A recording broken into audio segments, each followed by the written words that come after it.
What? Don't judge us. We all have our Thanksgiving traditions. You all have turkey. Some have goose. Some even have sushi. We have pizza. You know what? It is a time-honored tradition in our family. It dates back to prehistorical times when humans used to sit around and eat pizza all day. Wait, why do we have this tradition, by the way? Because we realized for this channel our food budget was Little Caesars. Yeah, okay. You guys are weird.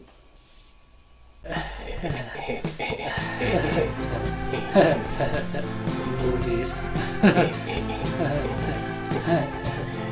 Credits. Intro. Plop. Oh, kids. Fight! Rip off.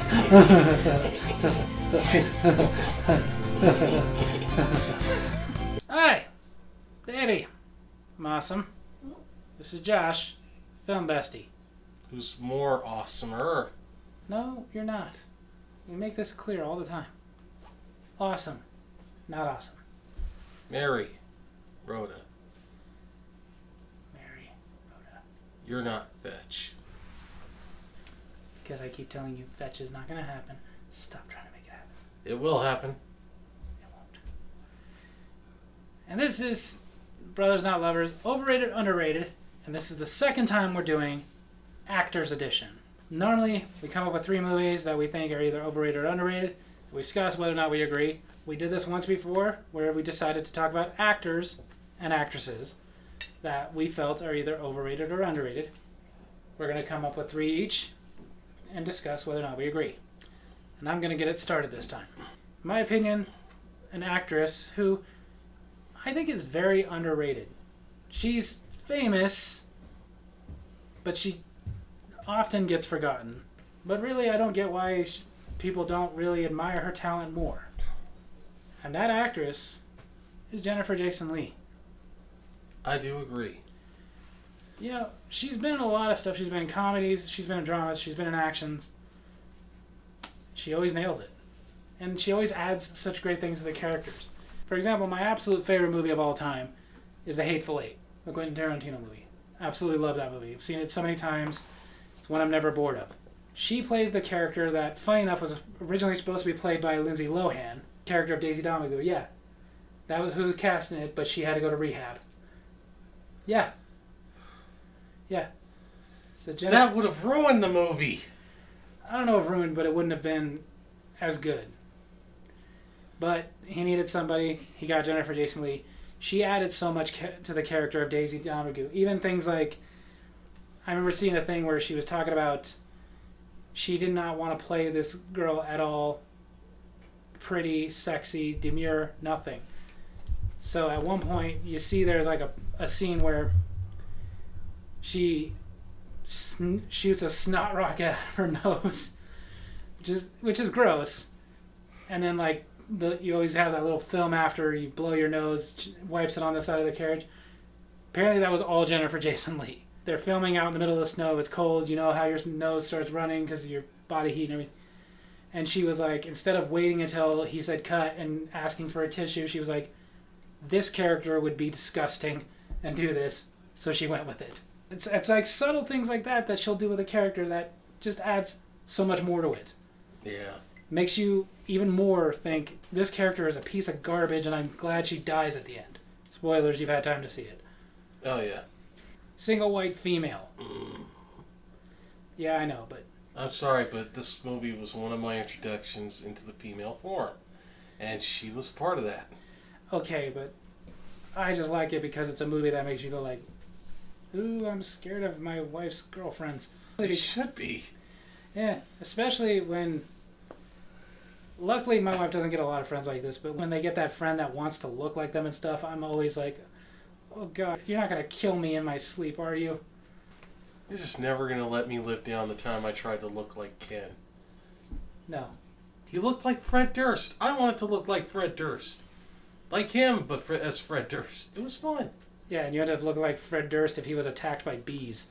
But even the role she played as the hooker in The Machinist. Did you ever see that movie? I have not seen that. I didn't know she was in it. She is, and it's a fantastic movie. She doesn't have a big part, but an important part. So yeah, honestly, I don't get why this is somebody that we only see once in a while in usually not very large roles. She should be, because honestly, if you got Jennifer Jason Leigh on your cast, probably going to be a great movie. And if not a great movie, it's at least going to be a great performance. She's a treasure. Alright, this next one is also an actress. Now, I know you think you know who you're expecting, but it's not her. This one. We've seen her in a lot of things, but she reminds me of a much younger Jennifer Jason Leigh in the sense that she's wildly underappreciated. And I don't know, she always has something special to add to her characters, even if it's kind of bland, I'm sorry to say, but it does work. And that is Jenna Malone. I find her wildly underrated. I thought you were about to say Kristen Stewart. I may find her attractive at times in a strange way, but no. Okay, I don't disagree with that. I think Jenna Malone is a great actress. Yeah. Always have. Even when she was a child actress, I thought she was a great actress. From Bastard Out of Carolina to Donnie Darko, The Hunger Games-ish. It wasn't her fault, but that movie was garbage. No, it wasn't. The first one was good. Yeah, the first one was good, but the one that she was in wasn't. She was in the second. And the third. And they were garbage. But that wasn't her fault. That was terrible writing and directing. But, yeah, no, I agree with you. In fact, I remember when Batman vs. Superman was being promoted, about to come out, there was rumors that she was going to be in the movie, which it turned out she was, and they just cut it because it was a very small part. But the rumors was that she was going to play Carrie Kelly, the female Robin from the Dark Knight Returns comic books. And I was excited. I was like, that would be perfect, and they didn't end up doing it. But, no, yeah, I don't disagree with you on that one at all. Jenna Malone is a great actress who, in my opinion, doesn't get enough play. No. So, yeah. At least you didn't say Kristen Stewart. Why would I say Kristen Stewart? I don't know. Why do you say a lot of the dumb crap you say? She's got a nice rump, though. For my next actor this time, one that I feel is, again, underrated. Most of you, when I say his name, you're not going to know who I'm talking about until I put a picture of him in here. But somebody that I've seen in comedies, in horror movies, in action flicks, in dramas, always nails it. And whereas I understand why he's not like a lead character ever, I just kind of feel like they could use him more and put him in some really, really big parts. And that is the actor Stephen Root. Remind me, was he in? He played Milton in Office Space. Oh, yeah. Yeah. Okay, yeah, I agree. Like I said, he's very funny. Remember watching him in Office Space, Milton. When they used to sit by the windows and you could see the squirrels and they were married. And then they took his stapler. Him. Doesn't let me talk about that movie. I really want to talk about that has naked women in it. I'm going to burn this channel down. But, you know, he'd also been like a villainous character. Like, well, I didn't really care much for the movie itself, but the movie Get Out. He was the blind guy that wanted to take over the mind of the black guy. I'm sorry, but I think it's kind of funny that they decided to make a M. Night Shyamalan-esque film by stealing the plot of Free Jack. But whatever. He was the eccentric millionaire in the show News Radio. He's been in a lot of stuff. He's that actor that you know from everything. And that's the thing is, like I said, most of you probably don't know the name Stephen Root. You're just watching, seeing the picture, and going like, oh, I know him. Because he's in so much stuff. He's a great actor. He did pretty good in a couple episodes of True Blood. He really felt for him. That's kind of one thing I think they could do with him, is they could give him a TV show. And he could be like, you know, the dad or something. But instead he's usually like just a guy that pops into a TV show here and there. Like Grounded for Life. He popped in as the wife's parent. He's just good at that. He's good at that, but I think they could do something centered around him. Again, obviously he's not going to be Bruce Willis or something and be in the next Die Hard, but they can team him up with Peter Dinklage and make them both the main characters in a cool action comedy movie. I would love to see a buddy cop movie with the two of them. So you know Peter Dinklage? Of course I know Peter Dinklage. Good. Hey, he was great in the Avengers. You know, I find it funny that you brought up the Avengers. Because that brings us right around to my next actor, if I may. Okay. Overrated as hell. Brie Larson. Even though a lot of people don't like her right now, they're still trying to put her in everything. She just hasn't earned anything yet. I can't say much about it because outside of the Avengers and Captain Marvel, I can't think of anything I've seen her in. She's like Zendaya, man. Yeah, but I will say this. As far as that Captain Marvel movie, I can tell you this. I thought that movie was overrated. Very. It was okay, but everybody was going on and on like it was the greatest thing ever, comparing it to like the best movies ever, and I was just like, it's just another CGI fest. And I remember people going like on and on about like, we finally got a superhero movie where the lead's a female, and I'm like, you realize like a year or two before that Wonder Woman came out, right? We've had plenty of movies with female leads that were action and heroic. Sure. She just irritates me. She jumped in too quickly, grabbing the reins of entitlement and overindulged achievement that she hasn't earned yet. Yeah, I guess, like I said, I can't really comment much on her acting ability. It just, because again, I wasn't crazy about the movie Captain Marvel, but it wasn't really anything to do with her. No, it was plenty to do with her. You know what? She's so overrated, we're not even going to talk anymore about her. Go to your next one. My last one, I'm going to go with an overrated. I will admit, I've seen one movie that I liked with this actress, and I loved the movie. It's one of my favorites. But everything else I've seen with her is garbage, and I don't get why people always fawn all over her, even to this day. Like, don't she's say wonderful. Kristen Stewart, please. No, I haven't liked anything with her in it. Oh.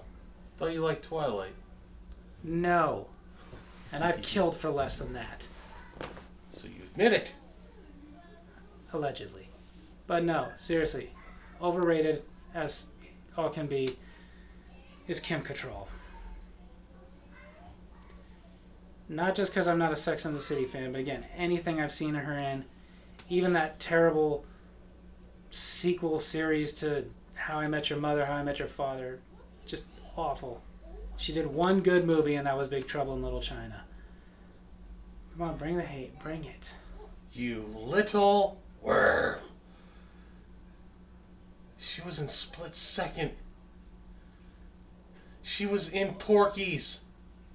She was in Police Academy. She's a treasure of a woman. 2 out of 3 of those movies, you were just proving my point. Police Academy was good, but has nothing to do with her. Had everything to do with her. Nothing. She showed him the thighs. Ooh. You meant stop that. No. She didn't add anything to Police Academy, and honestly, you saying that reminded me she was in Police Academy. I was like, oh yeah, she was there too. Which is how you could sum up her performance in it. She's there too. I'm sorry, but even most of the stuff she's been in, that's just kind of how you put it. Is like, she's there too. Even the show Sex and the City, which again, I'll admit, I'm not somebody who should be critiquing that show because I was definitely not its audience. It's the only reason it was any good. The only thing good about it. Yet it wasn't. People would sit there and fawn all like, oh, she plays the slut. Okay, great. And, well, she's great in that. No.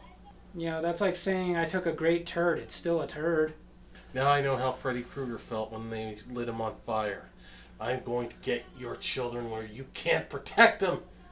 In their food. He's never buying lunch again. Yeah. Especially because you like my children. Yes, but you like them more than I like them, and it will hurt. That's not necessarily true. But no, sorry, there's nothing you're going to say that's going to convince me otherwise. She did one good movie, and honestly, in the one good movie I liked her in, they could have put anybody else in that role and it would have been just as fine. I should say Kristen Stewart just to make you mad. But underrated, though loved by all who know of him, he is deeply underrated as an actor. He has not gotten the accolades he deserves. I don't even know if he got an Oscar. And that would be a sin.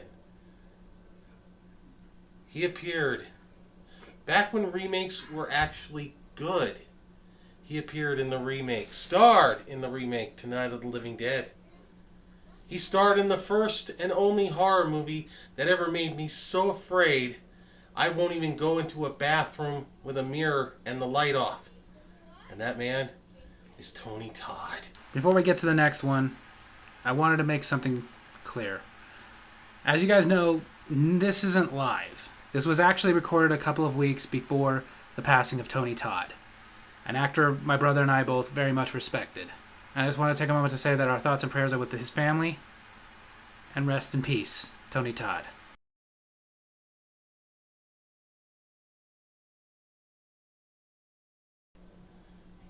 Absolutely, he was underrated. He had a voice that worked in any kind of horror movie. It was just so creepy. Weirdly enough, if I had an alarm clock that, had his voice, it would not scare me. It wouldn't me. Like, it's time to get up. Please don't kill me. Well, not his Candyman voice, his actual voice. Well, no, his actual voice when he's just talking normal is not gonna scare you, but like it kind of feels comforting. But there's like a sense of like danger behind it, but in a good way, like the kind that makes you go, I like being scared. But yeah, I agree. Yeah, Tony Todd was great. I was actually sad when I found out that nothing against Michael J. White, but apparently he was up to play Spawn, and they went with Michael J. White. Yeah. Tony Todd as Spawn would have been awesome. That would have been epic. He was still young enough. Yeah. Then again, I don't know if he could have made that movie good, because Michael J. White wasn't a bad actor. It was the bad CGI, and they put too much into it into the such CGI. a short time. Yeah, into the CGI. Yeah, should have focused more on other things, but yeah. No, I agree. Yeah, Tony Todd, good actor. Well, at least you agree with something. I've actually agreed with all of your ones this time. Yeah, but you didn't agree with me that Kim. You know what? I don't want to say it. Kim Cattrall. No, you don't get to talk about her. She is not. She is way out of your league, pal. I don't want to be in that league. So there you have it. Jennifer Jason Leigh, underrated. Jenna Malone, underrated. Stephen Root, underrated. Brie Larson, overrated. Sure. Kim Cattrall, overrated. And Tony Todd, yeah, underrated. Underrated. So we mostly agreed on this one. It's nice when we agree on everything. Yeah, but, I'm sorry. Somebody needs to do more than show their boobs for me to think they're a good actress. Hope you enjoyed this edition of Overrated and Underrated Actors Edition. If you did, make sure to hit like, hit subscribe, hit the little bell so you get notifications for when I post new videos. And leave a comment I can respond to in my next comment corner. Tell me if you agree with our rankings. Tell me if you disagree. Drive him nuts by agreeing that Kim Cattrall is overrated. Love you guys.